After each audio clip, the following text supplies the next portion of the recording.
when you were in college, you were at Montclair State University, Correct. right? You were diagnosed with osteosarcoma. So Right.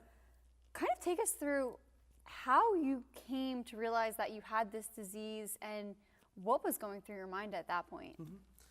So I was a sophomore in college at Montclair State, and I was performing a lot. I was taking ballet 4 days a week, and tap and jazz, and singing and acting classes. And with that rigorous and demanding schedule, I one morning woke up and I had a pain in my right leg, and I thought, okay, I maybe just fractured the bone or I bruised something. I can't walk on my leg though. And so I got on crutches and I had an x-ray taken, and that doctor said he doesn't want to touch what he sees in my leg. He says he sees maybe a lesion or a tumor or a mass of some sort, and to have it checked out at Sloan Kettering in New York City. And so I hear Sloan Kettering and I think, Sloan Kettering, isn't that cancer? And he said, you know, we don't want to jump to any conclusions right now, but have it checked out by this orthopedic specialist and go from there.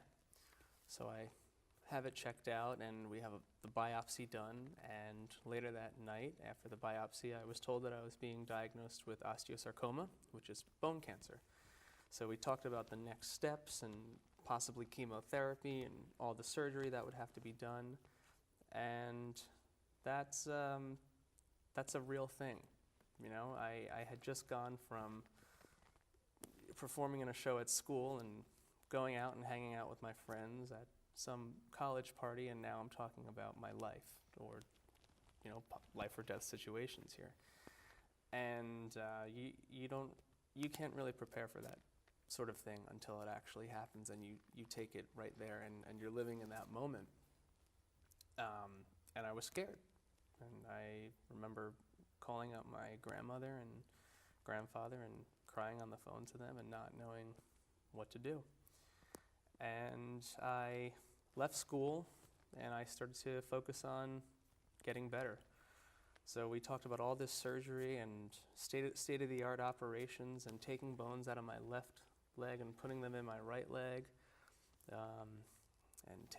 That didn't go so well, and it had its complications. So I had muscle taken from my lat muscle in my back, and that was placed into my right leg, and that went well. And I spent about 33 days in the hospital, and my mother spent every single day there. She was by my side every night. And finally I got home for Christmas and New Year's, and it was 2009, about to be 2010, and so I was just excited to be home for the holidays. And having all this surgery from October 2009 until May of 2010, and that's when the next big thing happened. So what happened at that point? Because up until then, amputation wasn't really in the conversation. No, not at all. So tell us what happened. Yeah, and I was great. I was going to physical therapy. I was getting stronger. I was healing. And I was going to have this operation. And my doctors were going to take hip bone and slam dunk it, was their term, into my tibia, where the cancer had been. And I'm in the operation room, and I'm woken up, and I knew something was wrong because my hip felt totally fine. And my doctors had explained to me that my cancer had come back, and now it was not only a bone cancer, but a soft tissue cancer, and that there's a threat that it had spread to my lungs. So now the only thing left to do to save my life was to amputate my right leg above the knee. And now I'm livid, I guess is the best way to put it. Now, I'm angry. I mean, as well as upset.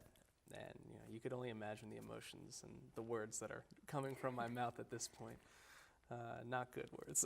Yeah, I'm sure. Well, yeah, because you go through 7 months of surgery, and this is what I said to him. I said, we're going to go through 7 months of surgery, and now what is it? Is it just trashed? What do we do? And he explained to me that we're dealing with a very dangerous disease. And so we start talking about the positives, about moving forward as an amputee. And prosthetics and how far we've come with technology. And I got excited about that. That was cool. And I talked about driving again and running and swimming and everything that would be available to me. And I talked about tap dancing and wanting to tap dance. And in this moment, I remembered a tap dancer named Pegleg Bates. He lost his leg in a cotton gin accident when he was 12, and he taught himself how to tap dance with a peg leg. So he went on to perform all over the world, and I saw this video of him when I was 16 and didn't really think much of it until this moment that I was being told that my leg had to be amputated. So I used that as the inspiration to continue to tap dance.